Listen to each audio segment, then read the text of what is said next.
I'm thinking, okay, when I'm playing Just Like Heaven for the 9 millionth time, you just have to look into the audience and people love it.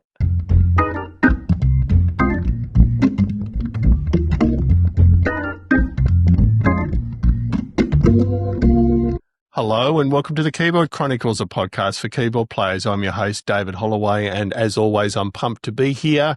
Welcome to part 2 of our interview with the amazing Roger O'Donnell. As you heard in part 1, we covered quite a bit of ground with Roger's career, musical upbringing, near 40 years with The Cure. Well, that continues. We talk a lot more about The Cure and a whole lot of other interesting topics and an amazing on-stage train wreck. And it's one that you definitely won't have heard before. Some brilliant Desert Island Disc choices, his work on composing for ballet, and a bunch more. So yeah, do enjoy, and I'll talk to you at the end of the show. And it is worth, for those that may not actually be regular Cure listeners, it's worth emphasising just how well that album slots into the back catalogue, and particularly from a live environment. What stood out to me, Roger, with those songs and all the older songs is just how powerful your performances are still in a live setting. I mean, I've watched your BBC in the Park performance, your Glastonbury stuff over recent years and that. I mean, as a band, I'd argue you've never been stronger. I mean, it's still a joy for you playing live, generally? Yeah, I think 2019, though you mentioned Glastonbury, we really were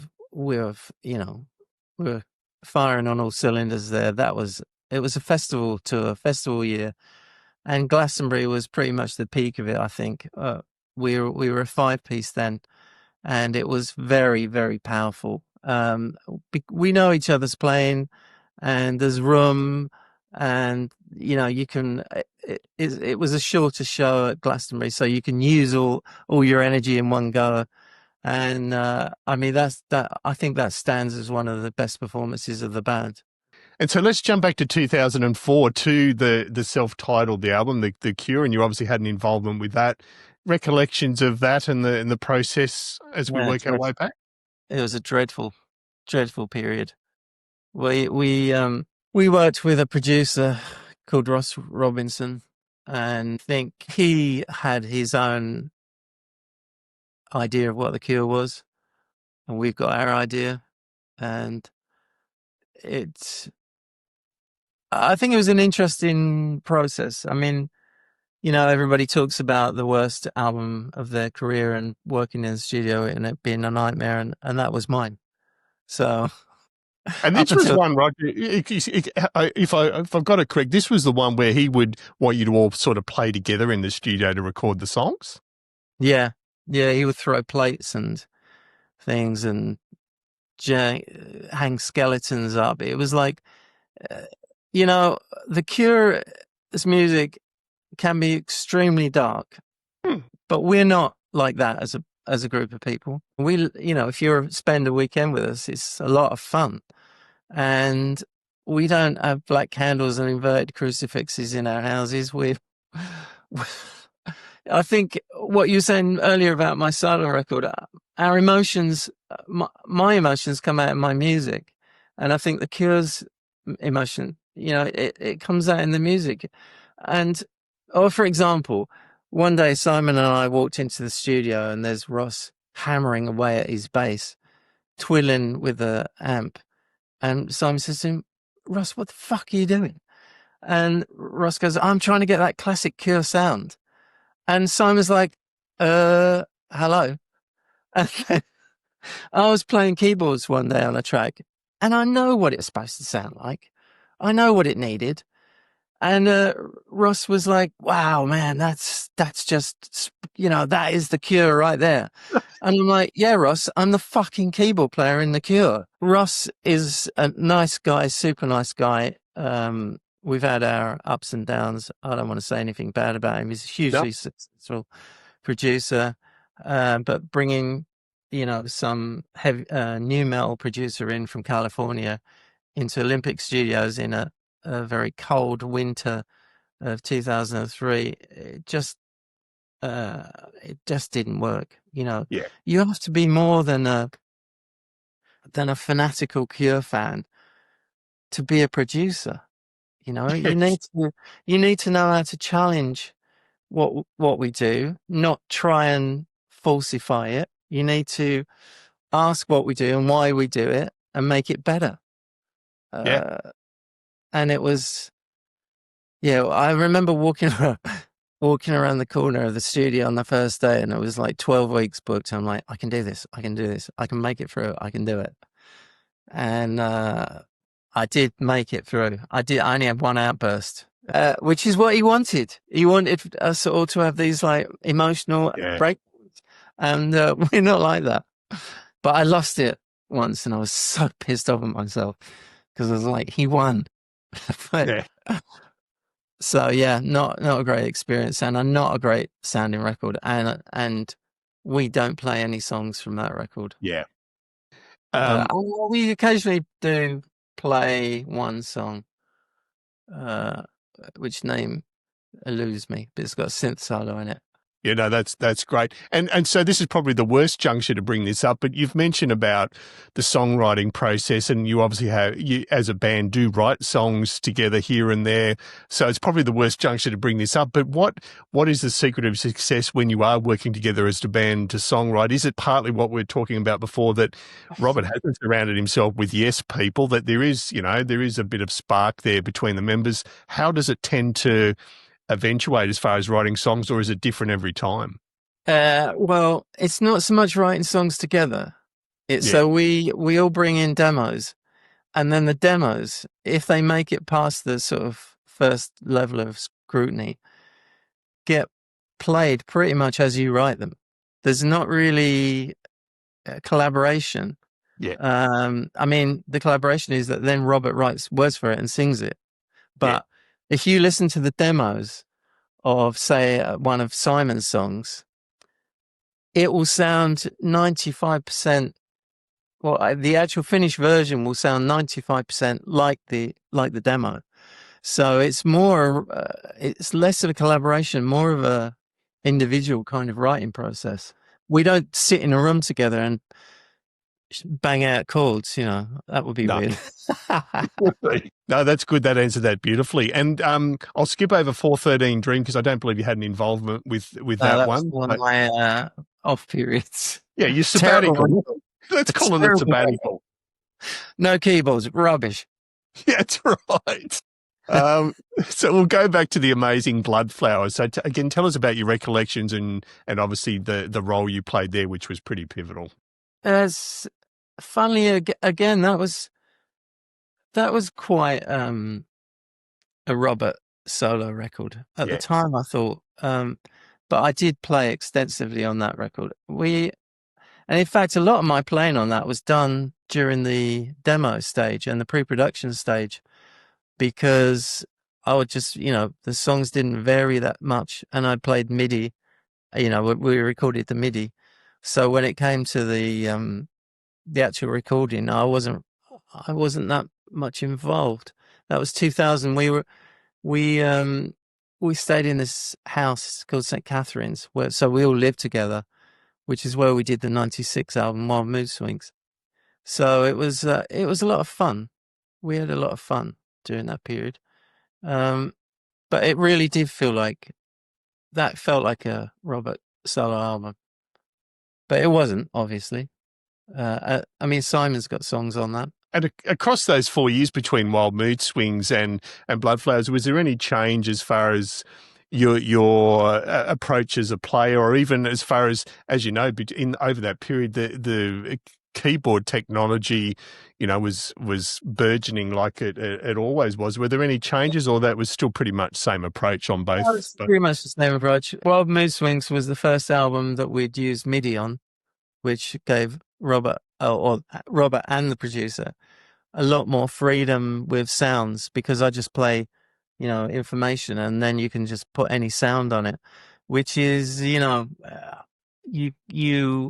lose a lot of control as a keyboard player, because you can go away for the weekend and come back and then put some hideous sound on the part that you played, and you've got no comeback. So whereas on Disintegration, I was making the sounds and they were recorded. There was a lot. The samplers were getting smaller and faster. I think we ended up with E4s that we took on the road. in 96, and probably 2000. Yeah, it was just going crazy, wasn't it? I mean, I always think about how lucky I've been to see the change in technology of keyboards, from a Hohner Pianet through to, well, yeah, like a whatever. I mean, samplers are built into Logic now. You don't even have to have a standalone sampler. We bought these E4s and they cost an absolute fortune. And then we put extra RAM in it, which cost them much again. So, yeah, it was a good time. And then it's all sort of imploded, didn't it? By the time we got to like 99, it was all about virtual instruments and, yeah, really. And now on stage, I use Mainstage. I was about to. I thought this is a perfect time for a left-hand turn, Roger. That's perfect. Yeah, tell us about your current touring rig and how you manage, the diversity of your sounds. I'd love to hear more about that. So we put together this rig, 12, I think. When I came back to the band in 2011, and my keyboard rig was basically the same as it'd been since 1996. So I thought it was about well timed to revamp it. So I got two Mac Minis. Well, everything was doubled in case something fails, and it still is. So a Mac Mini, Mo 2 ultralight. So most things, my piano sound comes out of my mother keyboard on stage, which is a Kurzweil, which I've been using those for years and years. They're great. And some strings and some stuff comes out of that, but most of it comes out of Mainstage. So I just made, I think I've got all 120 songs in there, and they are all with the original samples. The Selenas we sampled for, so I can call up any song from the Kurzweil, and it's instant. It loads instantly. It's like, and it sounds real. I mean, it just sounds like the record. I mean, I don't know. There's two approaches to how you play an old and loved song. You go on stage and you play it exactly as it was on the record, or you twist it around and make it unrecognizable. And I'm firmly in the first camp. When I go and see a band, I want the song to sound like it does on the record, obviously live, and with that intensity. But I don't want it to sound different. I don't want it to be faster or messed up. So it's very accurate. And I spent quite a lot of time with the guys at Apple. We would share the screen, and they would help me set up Mainstage and make it work. And it's rock solid. It's never crashed. And it sounds great. So that goes through the ultralight out to the, and if Robert wants me to have a delay, I can set it up exactly on a track, and it's all stored, it's all memorized. And then I'll walk over to the other side of the stage and I'll look at Reeves's guitar pedals, and I'm like, how the fuck do you know what any of these are doing? How do you know that delay is going to be in time with the song? And he's like, I don't. He'll hit a pedal, and the guitar will go insane, and he's got no control over it. I'm sure he doesn't know what half this shit does anyway. But mine's all very controlled. But I'm a keyboard player. It's very black and white and clean and laid out. And I've got a great tech, Russ, who used to be with Radiohead, and he's all over everything, and nothing ever goes wrong.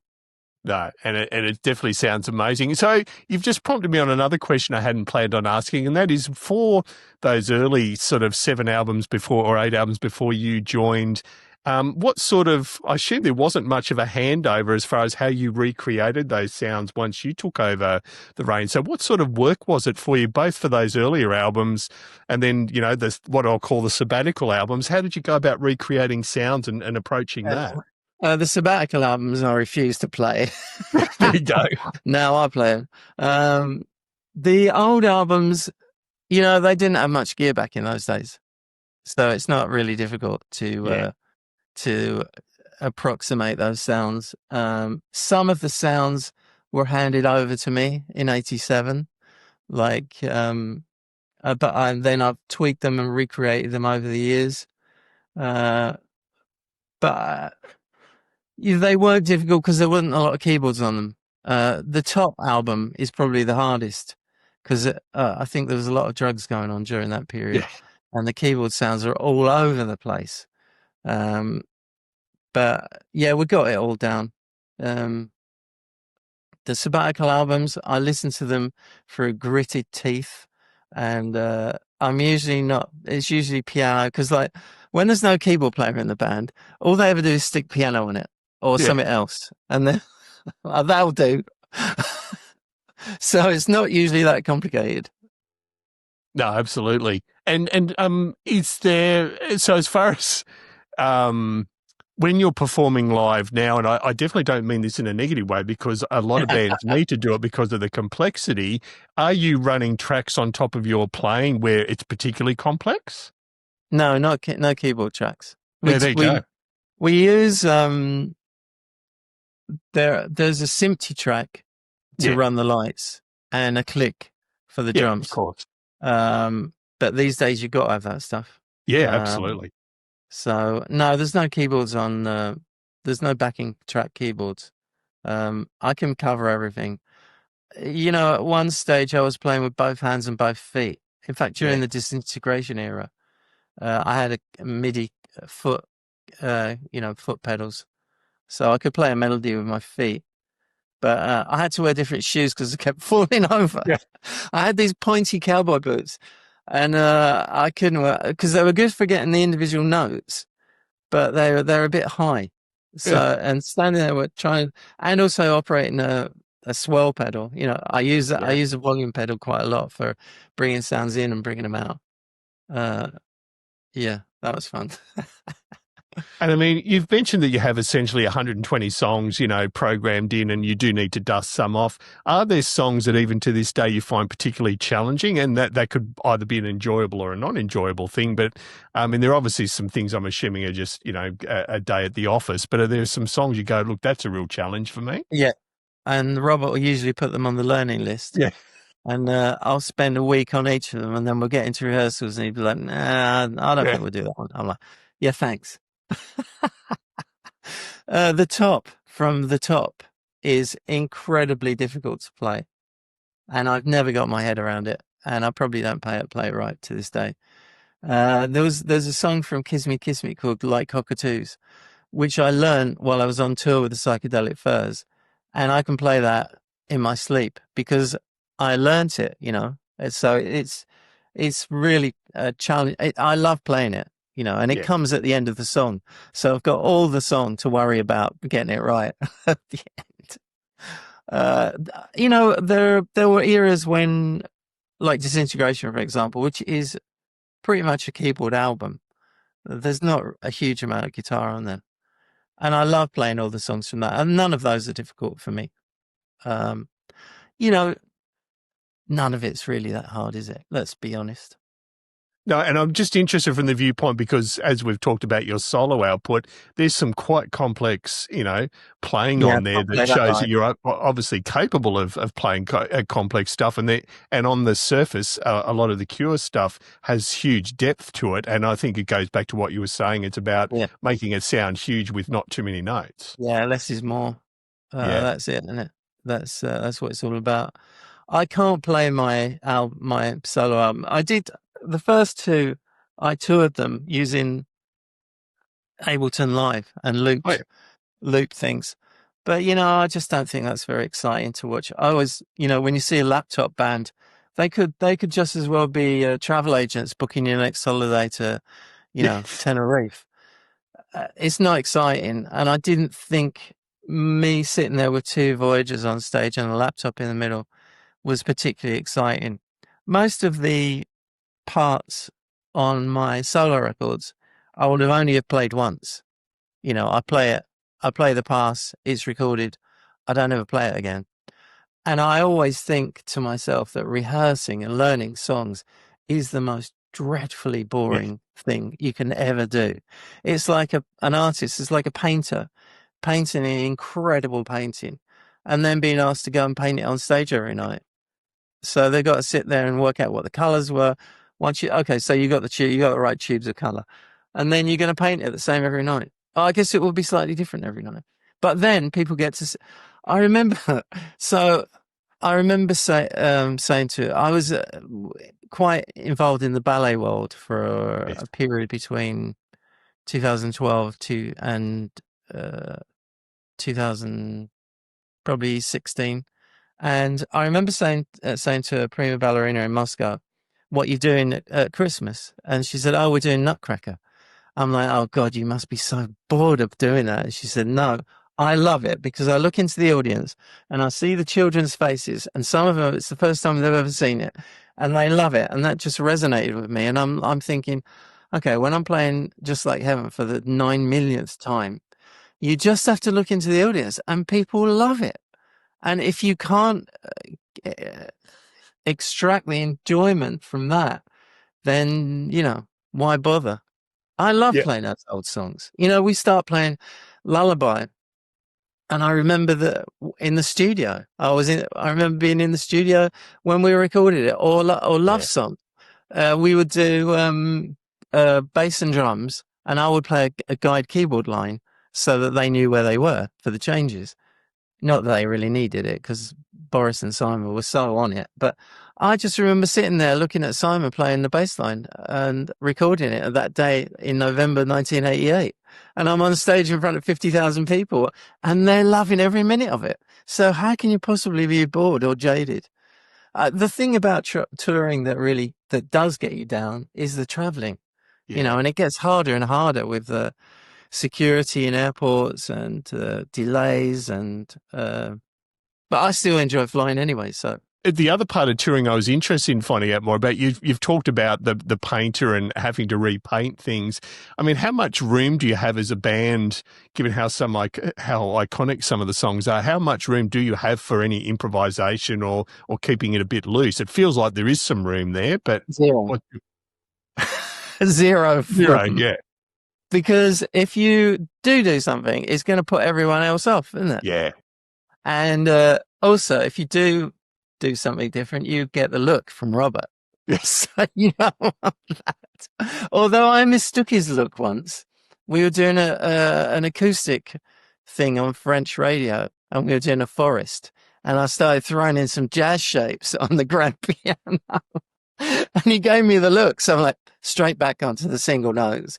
And then we get in the dressing room and he's like, "Why did you stop? That sounded great." I'm like, "You gave me the look." He said, "Yeah, that was the look of love."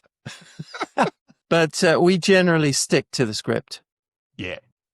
Makes sense. And so you've mentioned in passing Disintegration a number of times, and I was obviously keen to get to that. So, I mean, that's one of the iconic albums and your first really deep involvement on the recording side. Just tell us again, beyond what you already have, about your recollections of that time and just, what an It experience was, it was. so we were in a residential studio outside Reading, which is about 40 miles out to the west of London. It was an old, well, it was a fantastic house and this barn on the back that had been converted into a state-of-the-art 48-track recording studio. It was owned by two producers that had done a lot of the Madness stuff. And so we were there for 12 weeks from October until pretty much Christmas. And we would start work at like 5 o'clock in the afternoon, stop for dinner about 8, get completely blind drunk, go back in the studio from about 10 until about 5 o'clock in the morning and go to sleep. We didn't see daylight for 3 months. And we just made this record that we'd demoed and we'd done pre-production. So we had good quality demos of them. And we just went in there and turned them into an incredible album.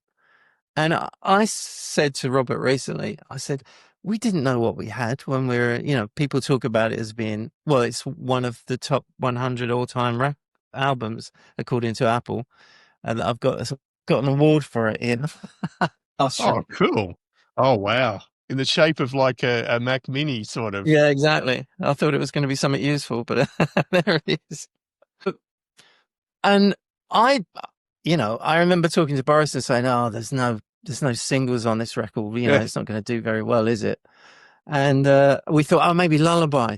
And then, so, because it's quite, groovy kind of vibe. And then Robert starts singing about spiders and being eaten alive. And I'm like, God, that's that one out the window. So, but honestly, at the time, I was making my first Cure record. We were making a record. We weren't serious about it. There was a lot of, I remember Robert being in the vocal booth, and we'd be like rolling on the floor laughing, and then he'd come in and we'd be like this. Oh, yeah, great take, Robert. That was a cracker. And that's what it was. And I said, I didn't think that we knew that it was such a fantastic record. And of course he claims that he did, but then he would. Yeah, absolutely. And it was a very intense period of work. I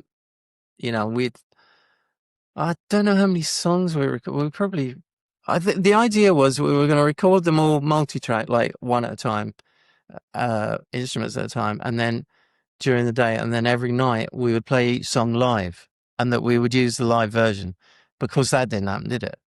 Because you got no control over it. And so I think we did try and bash them out at night. There was a lot of table tennis playing. Yeah, that's about it.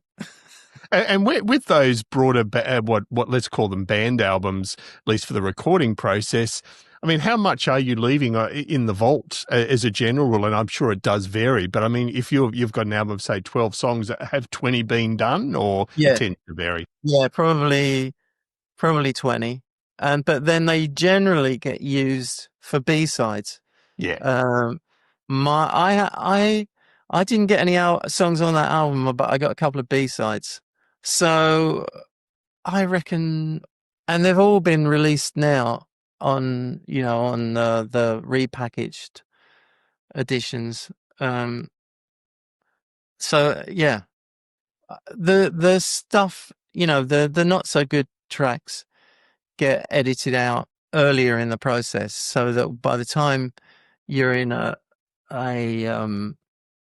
residential studio where you're paying through the arm and a leg per day to be there, you're really concentrating on the songs are going to make the record.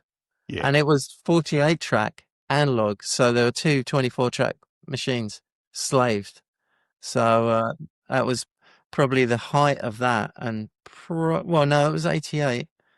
So digital recording in studios didn't come along for quite a while after that, did it? That's right. I presented my demos on DAT, so I was I was cutting edge. Yeah, you were. Yeah, absolutely cutting edge with DAT for sure. And then I do want to cover off some broader questions if you don't mind, Roger. So obviously as someone that's got an amazing career to date in music, do you have any advice you'd give up and coming or aspiring players who want to both develop some good technical facility and their own unique voice, and basically, any advice for how you survive in today's industry, which is obviously a very different beast? I've got no idea, honestly. Yeah. It's a different world to what I started in, and I had a record label about 20 years ago, but I just don't feel like I've got any idea about what's going on. It seems like a totally different world. All I ever say to musicians that I meet that ask for advice is like, you better love it. You better really be passionate about it if you want to do it, because it's going to destroy you otherwise. And don't do it because you think you're going to get famous, because you probably won't. So you better be doing it because you love it, because then you'll always have that love, even if you don't make money from it, although it can take that away from you. I mean, I know so many musicians that have just, actually I reconnected with an old friend, a bass player that I worked with in the 70s, and he just never cracked it. An incredibly talented musician, but never cracked it for whatever reason. Maybe he'd never met the right people at the right time. Maybe he wasn't the right person. Maybe he didn't get on with people. I don't know. But yeah. And you have to be in the right place at the right time. And you have to be prepared to play in any different style you want, or you used to. I don't know anymore. I really don't know. I would advise anyone, just do it because you love it. Make music at home. You can record at home. I've got a studio here. I run Logic. I can record, all my albums I've recorded at home. So, unless it's strings, and I'll go into a studio. although I've got mics I could use here. Yeah. I always fall into that trap of thinking that I don't know enough, that I need an Yeah. engineer who knows more than me about recording, and that I need to have them do it. But when it comes down to it, they don't know that much more anyway. So if No. you want to get a cello sounding good, they've probably got their idea of how it works. But then, and then you go and record a string quartet, and they'll record them with bleed going over each other instrument. So you can't up one instrument above another. And I'd be like, well, why did you do that? Why didn't you just isolate them? Yeah. So, you know, a lot of it's to do with confidence and knowledge. Just keep your ears and eyes open all the time. That's what I did about the business. Ask questions. Don't just, the publisher comes and he says, oh, yeah, blah, blah, blah, blah, blah. And then he goes away and you're like, well, what does a publisher do then? Yeah. Well, I don't really know.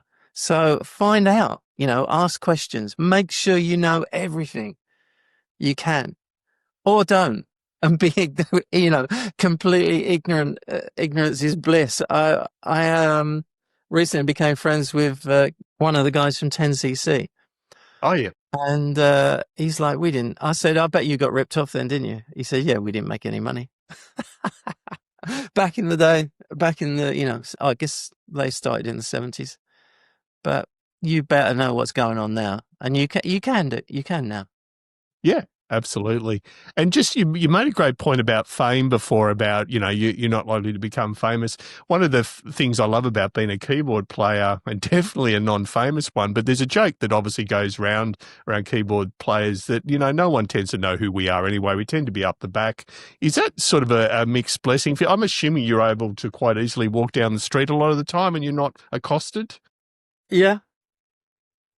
Yeah, it depends where we are. There are certain places when people will know, more likely to know I am. Yeah. And it's usually people recognize me. It was just a very embarrassing situations. But I look back at keyboard players, in the before the synth came along. Although, organ players were out front, weren't they? But when I think about Jan Hammer and those kind of guys, they really brought the spotlight to keyboards, and they brought the keyboard player out of the shadows from behind the curtains and onto the front of the stage. And, look at the bands from the 80s, Depeche Mode, The Cure to a certain extent, Soft Cell, all those guys. They were all keyboard driven. In fact, I think it's time for a keyboard revival. It really is. Get rid of these bloody guitars. I agree. It's time for a Cure synth-only album. If they went the other way, they could go back that way. So the other question I had was, obviously you mentioned about things sometimes being embarrassing. Is there a memorable on-stage train wreck, Roger, you're happy to regale us with, that you can now look back and laugh about? Yeah.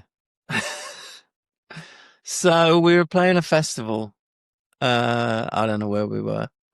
And I looked to the right of the stage, and there's this person under one of the lights doing all of these gestures, dancing. And I'm like, what the fuck is going on here? So I call over one of the crew, and it was Jez. He was a bass tech, I think. I was like, Jez, can you please get that person thrown off the stage? It's really distracting. So he came back 5 minutes later, and he said, they're signing for the deaf. Oh. So he was doing sign language, and I was trying to get them thrown off the stage. Needless to say, we left them there. Yes, that is truly unique. Thank you. We've definitely not heard that one before. Even the deaf deserve to know what's going on. Absolutely. I think it's deaf people coming to concerts. Probably better at some concerts than others. Yeah, absolutely. No, that's wonderful. Thank you. And then to get the crystal ball out, Roger, I know this is impossible, but just your broad brushstrokes, what does the next 10 years of your career look like? I think that the Cure will, Robert said recently that he wants to stop when he's 70. He's 4 years younger than me. So we got about 4 years of that. It was nice. There are plans afoot. I can't really say anything about touring. Okay. But I think next year is going to be quite busy. Then to complete my career, I've been working on a ballet, a 2-act ballet of the Picture of Dorian Gray. Wow. For about 12 years now. The music's pretty much all written. And my ballet producer, Tatiana, we met recently and we're like, let's just give it one last push. And, I performed in the Kremlin Palace. We did a duet based on Orpheus and Eurydice. And that was, I could take that. It's kind of like not the crowning moment, but if I had to, I could take that as being as far as I ever got in the ballet world. But if we could do the Picture of Dorian Gray, Yeah. it would just be, it would be the cherry on the top of my career. I mean, I can't complain. I've been in some amazing bands. I've toured the world many, many times. Made great albums. I've got no complaints. So it would just be something very, very special for me if we could get that produced. But it's incredibly expensive to do ballet. Yeah. You need a state ballet company to get behind it. But if I could do that in the next 10 years, I'd die happy. Yeah. I'll die happy. And look, I've got to ask before we get on to the last couple of questions, Roger. I mean, writing for ballet is obviously an incredibly specialised task. And you mentioned with your musical upbringing that, the reading side of things, you obviously picked up some stuff, but it wasn't core to what you do. How do you write a ballet and like in a way that makes you happy creatively and sort of ticks those boxes for a ballet to be able to be produced? Yeah, well, so when I first started making music, I had a monophonic synth, and also my first 2 electronic albums.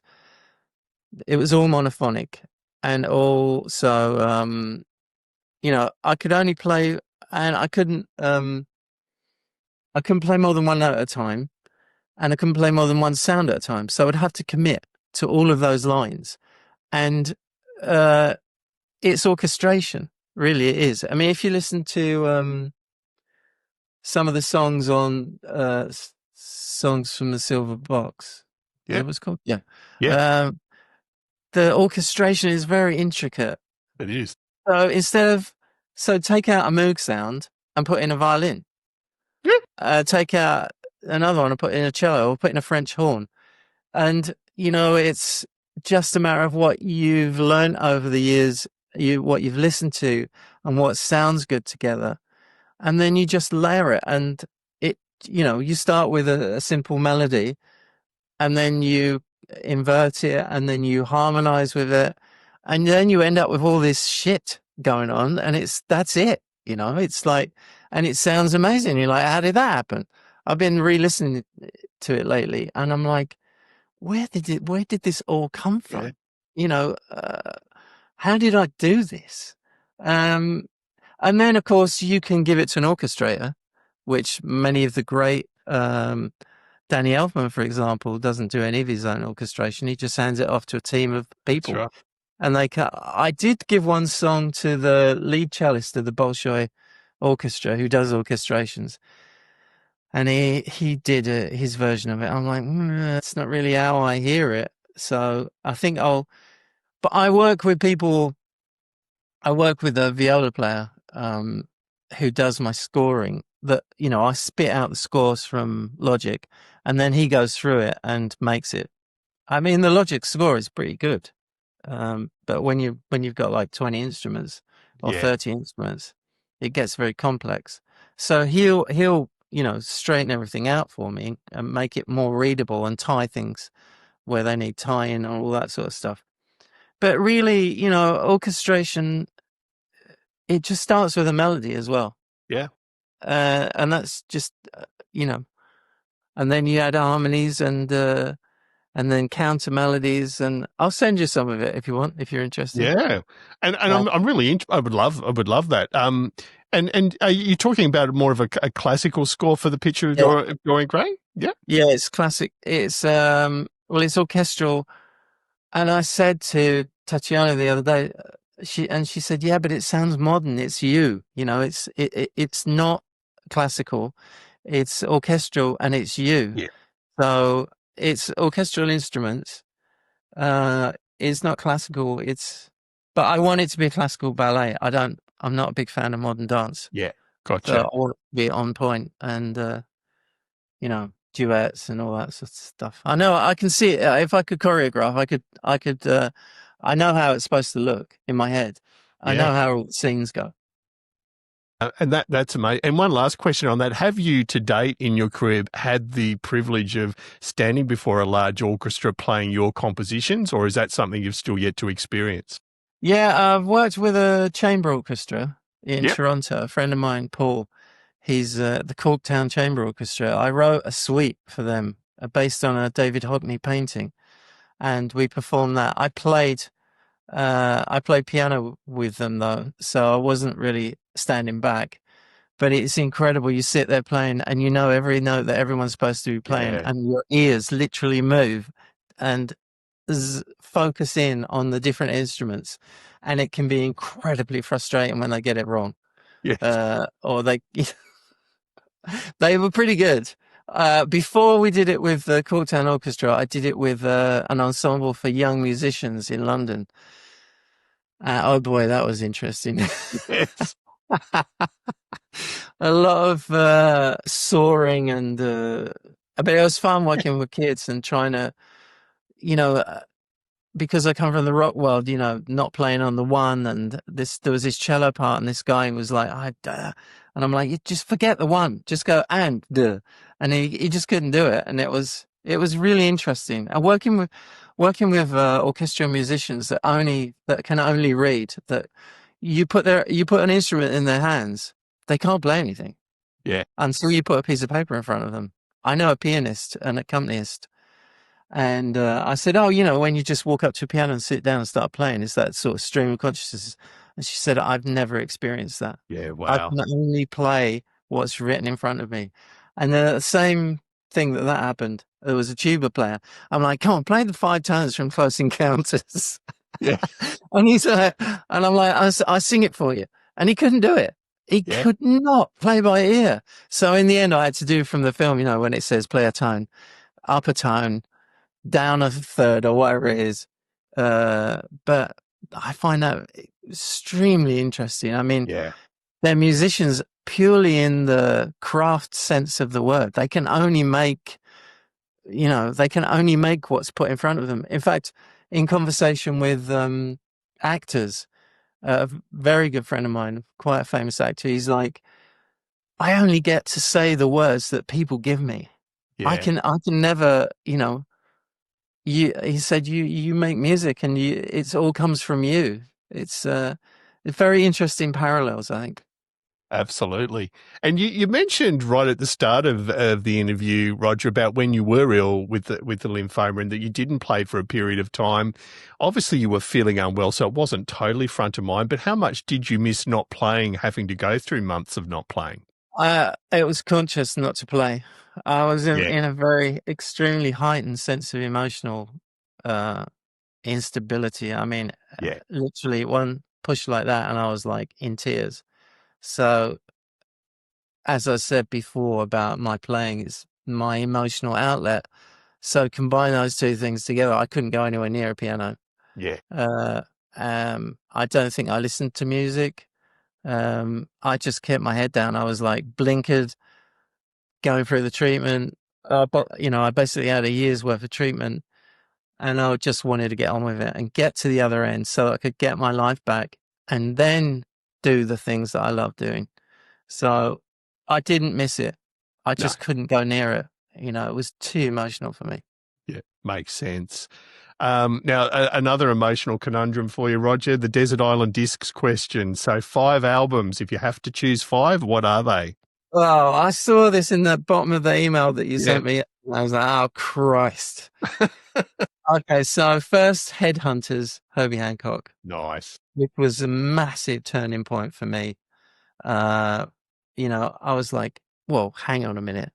When I was talking earlier about the way that we lived through the instrument revolution, we lived through a musical revolution where jazz lived here, rock was here, funk was there. And then at that time, everybody started crossing over. I remember a friend saying to me, "You got to listen to this band, Mahavishnu Orchestra. It's like jazz and it's like rock together." I'm like, "What?" And I heard it. It just blew me away. And to think that we lived through that era. Okay, so that's the second one, Mahavishnu Orchestra, Birds of Fire. Lovely. Frank Zappa was a huge influence on me, took me into jazz from rock. So which Frank Zappa album? I'm going to say The Grand Wazoo. Beautiful. They're all good. So that's Yeah. 3. Jimi Hendrix, Electric Ladyland. Beautiful. So those 3, Frank, Herbie, and Jimmy, the main influences on my musical career background. So that's 4. It's going to have to be 4. Sorry. That's okay. 4's fine. We have a lot of people that do 6, so you've evened it out nicely. That's great. Unbelievable. 6. You know what? I'm going to put in one of my albums. I'll put in Songs from the Silver Box, because if I was on a desert island disc, if I was on a desert island, with no instruments, I'd want to hear what I used to be able to do.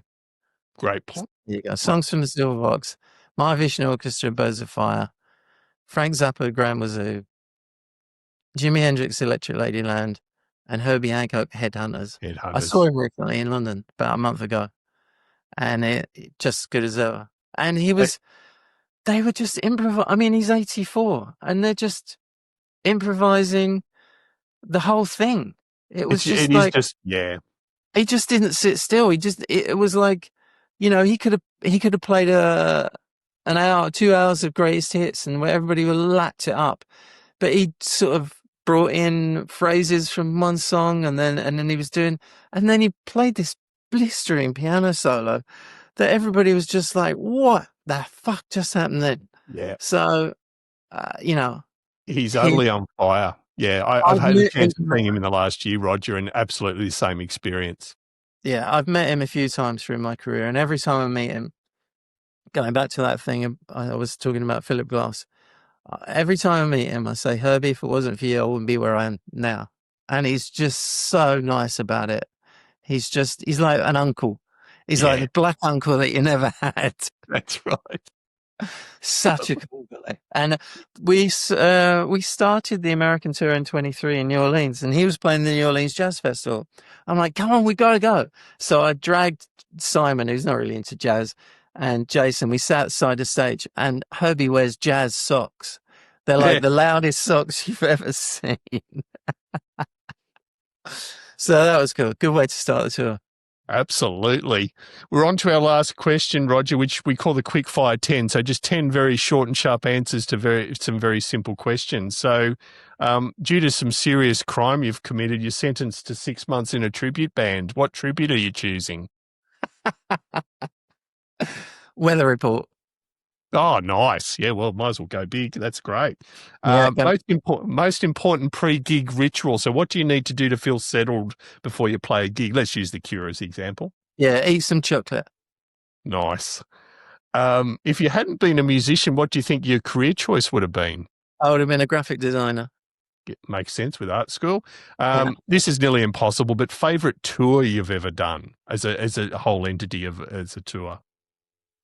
I'd say the 2000 Bloodflowers tour, The Cure. That was really good. Even more difficult, favourite gig you've ever done? Yeah, that is difficult. I really like playing Madison Square Gardens. Yeah, anytime we've ever played Madison Square Gardens. And this doesn't have to be The Cure. It could be across all of your experiences. Name a song that you used to love, but you've now played it to death and would happily never play it again. Right out, I'm in love. Yeah, there you go. Yeah, with the caveat that I never loved it. Yeah, that's right. Well, it's sort of a sabbatical album, isn't it? So, yeah. Yeah, that's exactly. Yeah. And look, as a cover band player that literally does play Just Like Heaven, I'm pleased what you said before about Just Like Heaven. It's so much fun to play. Favorite music documentary or movie? Spinal Tap. That's easy. Are you looking forward to the sequel? Not really, because they look as old as us. Yeah. I love it. Name one thing you'd like to see invented that'd make your life as a keyboard player easier. The time machine. Yeah, love it. And last but not least, your favourite non-musical activity or hobby. What keeps you sane outside of music? Flying helicopters. Oh, nice. Wonderful.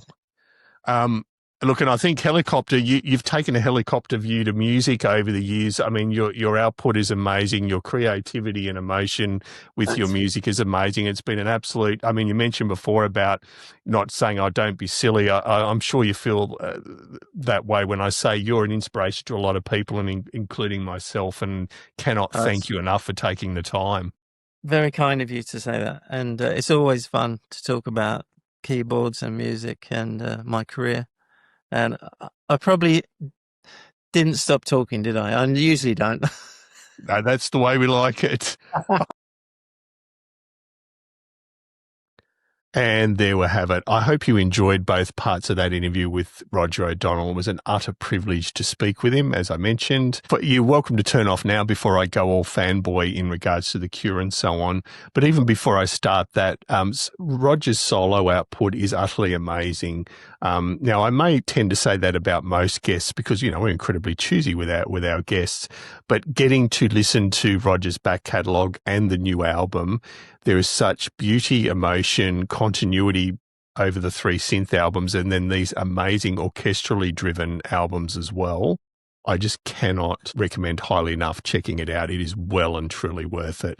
Now, as far as The Cure, I'm one of those people that The Cure somewhat changed my life as a teenager. I mean, The Head on the Door was a seminal album. It'd probably be in my Desert Island discs if I ever get the chance to choose them one day. But obviously the albums Disintegration, Old Mood Swings, Bloodflowers, they are all incredible albums that I love to bits as well. So it was just an absolute, iconic moment getting to speak with Roger, and he's proven what an amazing musician he has throughout his career.